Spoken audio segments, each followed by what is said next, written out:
Hi, everyone. We're having some technical difficulties. So we are actually going live on YouTube. So you should be able to watch it with the link that's going to be on my Facebook page. But just as a heads up, I'm not the most technically savvy person. And so, we're trying the best we can.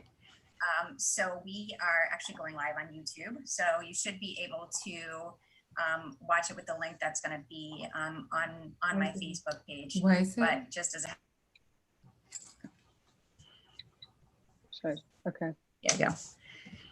Hi, thank you all for coming. My name is Olivia Canego. I'm a college freshman at Fordham University Lincoln Center, currently studying business.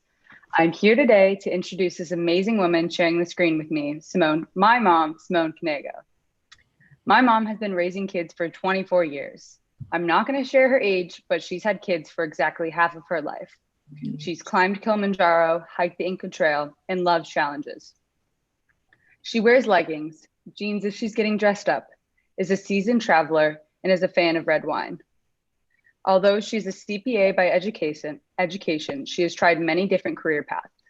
She was an accountant, bookkeeper, owned a horse farm and taught riding lessons, and a sales rep for various different companies. Once her family grew to 6 kids, she decided to go back to school to become a teacher because she basically already had a classroom at home. But I think she's finally figured out exactly where she needs to be. She's a storyteller, and with 6 kids plus my dad, we create a lot of amazing stories to tell. When she first said she was going to write a book, I definitely thought to myself, this will be interesting. Trust me, I knew she could tell stories, but writing a book is a completely different beast, or so she's told me. Honestly, she's my mom, so I'm going to support her no matter what. But I have to tell you, as a 17-year-old kid, when I read her book, I felt so proud.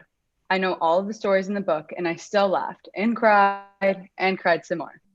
She's taught me to follow my dreams, to always ask the question, because the worst that someone can say is no, and help me realize that I always matter. My choices, my voice, and my actions. I'm so excited to be with you today, even though we can't be in person. Like this is so, it's been like the longest I think we've been apart in a long time, but I'm glad to be able to do this with you. So you're in charge. Take it away. Okay. I guess, Mom, what were you like growing up? It's actually kind of funny. I was a lot of different things as I was growing up. I think I was a little dorky. I was a tiny kid, spider legs, and I kind of evolved into who I am now. But as a kid, I was a bit of a tomboy. I like to catch snakes with my sister, and we'd love to stick the snakes near my mom because my mom was completely afraid of snakes, as she still is. And again, I'm all of the things I've done in my life have kind of like come to this point in time. My question for you: what were you like growing up? You're still growing up, but I guess, yeah, I'm very much am still growing up, and I'm definitely going through, I feel like, all of the challenges of growing up currently. I feel like as a kid, I was just the opposite of chill. I didn't have any chill, if you will. It's definitely, I'm not like high maintenance, but like high stress. I feel like that definitely, you can agree to that one, and so will Dad. But I feel like I'm a lot of fun. Well, especially now, I feel like I'm a lot of fun. I don't know if I was a lot of fun as like a 5-year-old, but yeah, definitely. I mean, you're a lot of fun, but yeah, you were one of your things growing up is you definitely had attitude about stuff. And I remember you came downstairs one day and all of these really great words came out of your mouth, and your dad said, "Where's the boat?" And you're like, "What are you talking about?" We're like, "Well, you must be a sailor." Okay. Oh, you go. Well, okay. So I guess tell me a bit about your parents. Yeah, my parents were my dad passed away a little bit over a year ago. That was really, really tough. I do talk about that in the book. My mom, she's always been the person that I aspire to be like. She grew up in rural Pennsylvania, and her mom had a sixth grade education. Her dad was a coal miner and worked at a brewery. And she knew from a young age that she really wanted to be educated. So she started working as a teenager for another family, saved all her money, applied to college. She got into college and she went to the University of Pittsburgh. And then when she was in college, she really realized that she wanted to be a doctor, and she applied to medical school. She worked 3 jobs while she was in medical school. She was one of a very small group of women in her class, less than 5. And she was always such an amazing role model. She really did break every ceiling, and I look up to her every day. And my dad also has a really unique story, and maybe that's for another book. I would agree with that one. Papa definitely has a very unique story. Yeah. And I also attest that Grandma has been a huge inspiration in my life. She's such a cool woman. Yeah, she is. And to the point where, like, every time she picks up the kids to take them somewhere still, she always brings something in the car with her. What does she bring? She brings her cooler, and she always has Gatorades and waters. Every time. It doesn't matter if you're taking a 15-minute ride. She brings the coolers with with the Gatorade and the water. So tell me about your parents. I guess I'm one of them. So tell me how it was growing up with me. Well, I think my parents are insane. I mean, you kind of have to be to have 6 kids willingly. But I mean, I think you guys are some of the coolest parents in the world. And I have so many friends that will say that as well. Like, you guys are so easygoing, but also had expectations for us, which helped me form into a very unique person that has high expectations for myself, but also doesn't get too hard on myself, because I know that it's life and stuff happens. And I hold so many of the mottos that you say on a daily basis in my heart. And I think about them all the time, because, like, especially going away to college, like, you guys have impacted me so much. And I don't know, I think you guys are the coolest people I've ever met, to be honest. I won't cry, because I only cry like 5 times in my life. But you already wasted that card when you sent me to college this year. So yeah, that's true. That was a hard one. That's a hard one for me. So let's talk about our family for a bit. Okay. So I guess my question for you is, did you always see yourself with a big family? No way. So, I mean, your dad and I got married when I was 21 years old. I mean, I definitely didn't think I was going to have 6 kids. Maybe I thought about 1 kid, and then we had that 1 kid, obviously Jacob, your older brother. And that was when I was like, oh, I really like this mom thing. I think I'd like 6. And your dad actually wanted 6. 6 is like a random number, but your dad did. He used to say, like, oh yeah, I'd love to have 6 kids. And I'm like, never. And then we had 1, and he was like, oh, I want 6. And he said, no, let's just have 1. We ended up with 6. I guess I won that one. Shocker. So for you, I mean, obviously with 6 kids, it's like, we're chaos, we're our own team for things. We have a lot going on all of the time. I know what it's like for me as a mom, like it doesn't stop. I don't know what to worry about first. But I can't imagine my life any other way. I mean, for you with 5 siblings, I mean, what's your, like, is it? Well, I couldn't imagine my life any other way. I honestly, I don't understand how people with, like, even maybe 2 siblings, like, how are they not bored all the time? And sometimes I'm like, oh, I want more, because I just get bored of the people that I have to talk to. But it's so fun. It really is so fun. And it's so fun having, like, this built-in support system that's just, they're always with you no matter what. And I know we talked about this, like, you talk about this in your book a bit, but one example of this that always comes to mind for our family is that when Noah got bit by the rattlesnake, we were spread all over the globe. Emma was at summer camp, I believe, or she was in Israel. Jacob was on his way to Europe. I was in camp. You were in some different country. Israel. Yeah. Yeah. But we all at that moment in time were like, okay, what do we need to do to either get to Atlanta and get to the hospital and help him? Or like, what can we do? And it's such an unusual family dynamic. And I really love it, like how much we trust each other and we support each other. Yeah, I feel really good every time I hear you guys say stuff like that. It makes me feel really good. Like, okay, check that box. I did something okay. Okay. It's really funny, actually. Do you remember the story with Millie when there was one summer where there was like a 2-week period where Millie was the only one home, and Yeah. she had a nickname for herself. What was it? She was the lonely child. Yeah. So she wasn't the only child, she was the lonely child, because again, you're so used to in this house, like you don't want to hang out with one person, there's another person to hang out. Yeah. And Yeah. I am counting down the days till I get to go home and be in the chaos again. So Good. I I'm can't wait very for the excited to chaos. see everybody.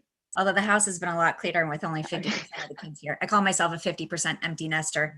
But as of November 21st, it will be a full house again for at least a couple of 22nd, my flight lands on the 22nd 22nd. will be when everybody's home. You're right. So anyways, when we talk about like the things that make me most proud of our family, it's how you guys, you really are a team, how you're accepting of everybody. And Oh yeah.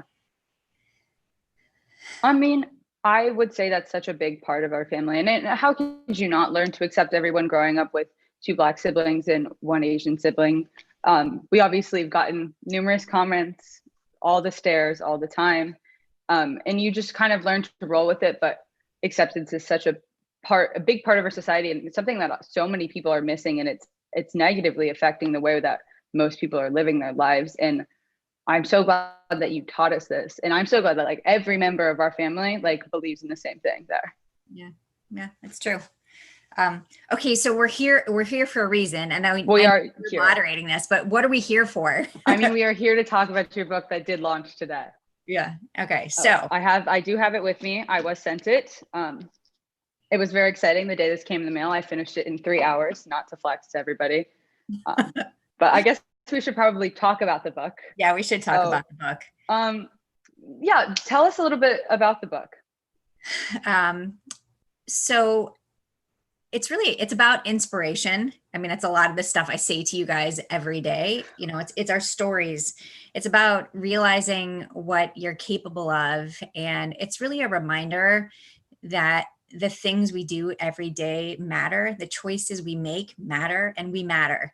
I think sometimes we get caught up in, the world of social media where people are posting their best picture, and everybody's comparing everything, and let me see how many likes I got. And it really is, for me, when we talk about our world, it really is about being your authentic self. And a lot of people don't like the word authentic, but being who you are. And it took me a long time to get to that place. I mean, there was a lot of things that you would think, okay, with 6 kids, and I've been married to my husband for 27 years, that like these things would just come naturally. But, I would look in the mirror and I would struggle with a lot of things. And there was kind of a moment in time where I said, like, hey, you don't need to be like anybody else. You need to be you. And I really, one of the things I talk about is, changing the way you see yourself. Like, you don't need to change yourself. You need to change the way you see yourself and realize that you really matter. And I know I say stuff like that to you all the time. But that's kind of, that's really the basis for the book. And all of our crazy stories, our funny stories, our sad stories, I tried to include all of it without making it like 6 volumes, because Yeah. I definitely could have like a couple of volumes of outtakes for sure. But that's really what, the basis of what it is. Okay. I completely agree with that. I mean, like, I loved it personally. I'm not just saying that because you're my mom. I did love the book. So out of all the stories that didn't make the book, which was your favorite? Oh my God, we have so many good stories. We do have so many. Okay, so can I tell the story about the basketball and the beer? Yeah, I think that's a good one. Okay, no judgment. So we were the whole family was outside playing basketball one day, and we had this was years ago, and we had an au pair living with us who was from Germany. And after we were out there for a bit, Rob decided to go get a beer out of the outdoor fridge, and he went in there, and there was no beer left. And so we were kind of like, okay, Jacob, did you drink the beer? No, I didn't drink the beer. Sarah, the au pair, did you drink the beer? And I swear. And we're like, no, really, it's okay. Like, you live in Germany, the drinking age is 18 there. Like, it's just, let us know. And she's like, no, I didn't drink the beer. And all of a sudden you see Ari, I don't even know how old he was at the time. He was pretty young. He's like, it was me. I thought it was Coke. So one of those bad parenting moments, I guess, but it's a real story, like we all have these crazy things that happen in our lives. And it's just part of who we are. Anyway, so that was one of the stories that did not make it into the book. Yes. Probably because, it's not a very good parenting story, but it is a funny story. Yeah. I mean, there are a couple others. I mean, like I think of a lot of myself, but we'll save those for the next book. Do you think you could read us a bit from the book? Yeah, I'm gonna read you kind of one of our favorite stories. It actually comes off from when what Olivia was talking about, where Noah got bit by a snake, and I was in Israel at the time, and Rab had to take care of the whole situation, which of course he's amazing, and that was no issue for him. But Noah, when he got back, his arm was like locked in place. So we had to take him to therapy to work on his range of motion. And so here's the story of going to his first therapy session. We got in our minivan, AKA the moving trash can, to go to the therapist. It was our first time in that car for at least a 2-week period. Buckle up, I said to Noah. It's kind of hard because I only have one arm, he said. I know, just buckle, I said back to him. I could see from the rearview mirror that he was trying his best to get his seatbelt on. Are you buckled? I asked, turning my head back to see if he was for sure buckled. Buckled, he said. But while my head was turned, my attention wasn't so much on his answer as it was on the popcorn that was spread all over the seats and the floor. Noah, why is there popcorn all over the seat? I asked. I don't know, he shrugged. I swear I cleaned the car before we left. I started to back the car out of the garage, but I couldn't get the image of popcorn out of my mind. Something just didn't seem right about it. I kept looking at the popcorn while still trying to focus on backing out the car. Halfway out of the garage and into the driveway, it hit me hard. That's not popcorn. Noah, get out of the car, I yelled. And I probably did yell kind of like that. What? He asked. I'm sure he was both surprised and scared because of the urgency in my voice. Get out of the car now, I yelled even louder. As we got out of the car, I looked closer at the popcorn that was covering nearly every inch of our car. Only it wasn't popcorn. It was the inside fluff of the seats. Almost every seat had chunks out of it, and rat poop was everywhere. I don't know if it was one rat, 2 rats, or a family of them, but somehow rats had gotten into our car, probably through the engine block, and had a feast. I'm sure they were in heaven because with 6 kids, there were probably crackers shoved into every nook and cranny of that minivan, and those rats made sure they found every last crumb. They chewed on nearly every seat in the car, and what they left in their food raid was absolutely disgusting. The first thing I did was call my pest control guy, because what else would you do, right? He set some traps in the van and suggested that I call my insurance company. At that point, I was like, the insurance company? I don't really see that there's a need to do that. I was like, we can just get it cleaned and all will be well. Always thinking positive. A day went by and the rat traps remained empty. So I called the insurance company. Imagine that conversation. Could you please tell me if our insurance covers rats? I'm pretty sure they didn't take me seriously when I explained the damage. but they were nice about it. Okay, we'll have it looked at. Why don't you drive it over to the insurance adjuster? Yeah, right. I'm not driving it. Again, it was probably hard for them to understand the state of the minivan until they witnessed it for themselves. But it wasn't just the mess that bothered me, it was the fact that there could still be a rat in there. Well, why not? He said. It's still drivable, right? There's nothing wrong with the engine. Yeah, I said. And there's a rat or 7 in there. What if it jumps on my head while I'm driving to the repair place? I'm not doing that, because then I'll have a complete freak out that will lead to an accident, and then it will be more expensive for you guys. Not to mention, I will be traumatized for life. So basically, they towed the car in. The insurance adjuster looked at it and said, I'm going to have to total your minivan because rats ate your seats. That's a typical Conejo story. That's what happens in our world. And I can attest to how disgusting the minivan usually was. Honestly, it was kind of a good day when we got rid of it. I was very happy that I wouldn't have to pull up to high school anymore in my mom's minivan. Yeah, okay, I love the minivan. The automatic doors, you push the button, it opens up. Like, I didn't have to like get out and do anything anymore.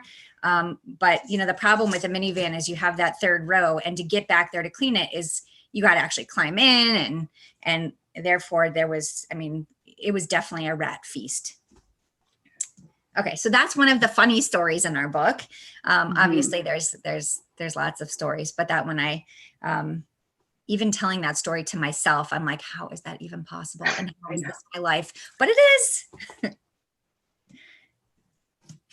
Okay, so I have a question for you.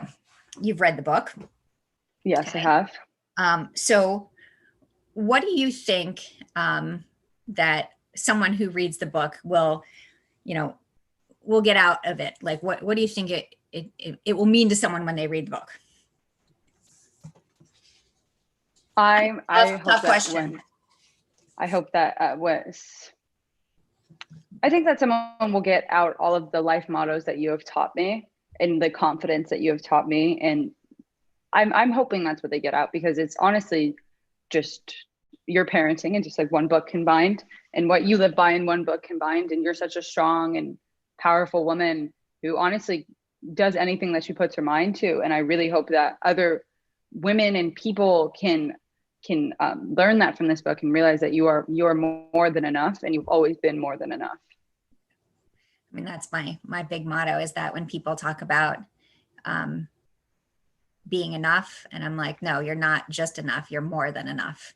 And that's a huge thing for me. So that would be great if that's what people take away from it. One thing I want to mention before we have a few more things that we're going to talk about. We are doing a giveaway. So we're doing we're giving away 3 books. So if you are interested in a free book, go over to my Instagram account.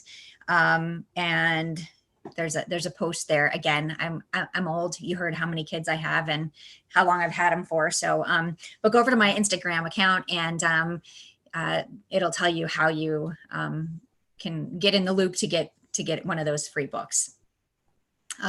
Okay, sorry, my distraction. Okay.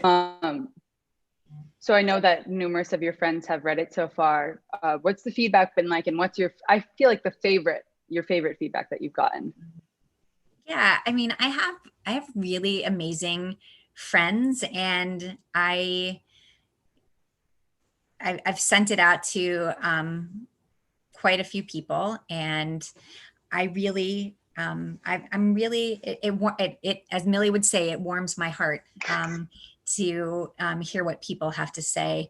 But I want to say probably my favorite piece of feedback was from a friend that I've done some volunteer work with, but I don't know her really well. And so the feedback she wrote to me was that, I have to tell you, I'm a really picky reader.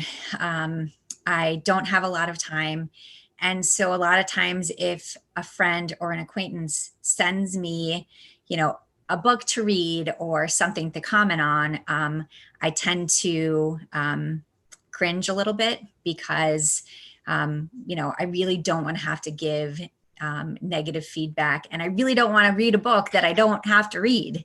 And she said, but reading your book, I have to tell you, I looked forward to every minute of it, that there was no cringing involved. She absolutely loved it. And she feels like it's really a gift to the world, and she's going to share it with everyone. And like that was huge, Yeah. My other best piece of feedback was from Millie. So writing this book, I really wanted to, be open and honest about our family, but I also was very picky with word choice. As everybody that has dealt with me on this journey knows, that I changed my words like 100 times because I really want to make sure it's the right thing. And at first, Millie did not want she didn't want me to write about her. And I'm like, okay, well, there's 6 kids. And if I write about 5, that's not going to go so well. Yeah. And so I told her, too bad, I'm writing. And when we got some of the books into the house the other day, she went and I saw her walk up to the counter, and she put one under her sweatshirt, and she walked upstairs. I didn't say a word. And she called me about 45 minutes later. She FaceTimed me. She had tears running down her cheeks. And she's like, that story about Ari's brother, I can't stop crying. That story about Noah being a number, I can't stop crying. She's like, I have to be honest, I thought I was not going to like this. I actually think she said, I thought I was going to hate this book. But what she said was, it is so good. Okay, that's really the only review I need, was the review from Millie. Every other one is a bonus, but to have her feel, I mean, Yeah, she's a picky person. She's a picky person. And so that to me really was, a big moment in my life. A lot of great moments, but that might have been one of the biggest. So, okay. It seems like we're almost coming to an end. So I'm going to ask you one more question before we talk about the giveaway. Okay. And that would be, if you could leave us with one piece of advice today, what would it be? So there's so much advice I have. Okay. I really think my biggest piece of advice, I know I tell you stuff all the time, is really to be you. That I had a friend say the other day, and I've heard this before, but that you need to be you because everyone else is taken. And I think that's a really great statement, but it's also real. Like you're special exactly, the way you are. And looking in the mirror, and trust me, there's days where I get up and say, okay, you can do this. But everybody does. But really, being who you are and not trying to be someone else, because it just isn't worth it. And I mean, I look at you, I look at all of your siblings and just think you guys are amazing exactly the way you are. And that's what the world should see, is who you are. So, anyways, we are about out of time. And so there is a giveaway. We're not pulling it right now. It's like, again, I'm too old for this. It's like some automatic thing that happens. But go over to my Instagram and follow the rules. And I want to thank Olivia for taking time away from her freshman experience to hang out with me. And I want to thank everybody who's here today. A reminder that my book is on sale on Amazon for the next week for 99 cents for the ebook. Go to amazon.com to get the ebook for 99 cents. And I really appreciate your support, and I'd love to hear your feedback. And I'm going to keep writing my stories so that I have them as Rob said, you got to write a follow-up, because you got to talk about how you feel once you went through this. So I'm going to keep a log of stories to work on for the next book. Well, I would say thank you so much for including me today. I love you too. And I'm so proud of you. Aww. I don't know. I tell my friends how proud I am of you all the time, because you're such an amazing person. Yeah. Well, okay. I'm not gonna, okay. but I love you. I miss you. And I miss you too. joining me in this conversation. And hi to all the other siblings who